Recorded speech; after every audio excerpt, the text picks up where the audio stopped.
Aprende a dibujar a Huggy Wuggy de Poppy Playtime en pixelart, paso a paso y fácil. Para este video tutorial vamos a utilizar los marcadores color negro, vamos a utilizar el marcador color azul, el color gris y por último el marcador rojo.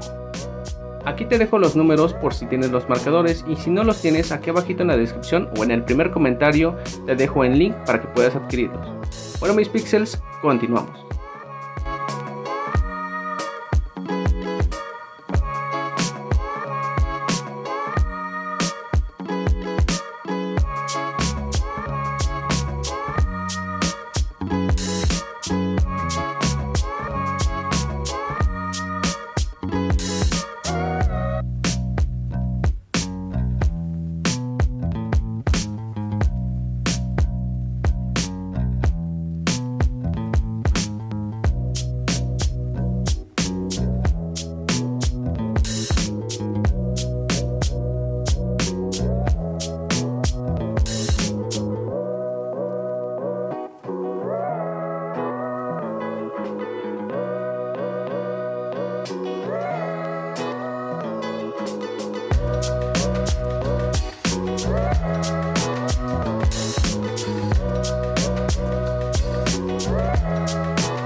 Y bueno Pixels, estamos por concluir nuestro video tutorial de nuestro personaje de Huggy Wuggy de Poppy Playtime en pixelar paso a paso y fácil.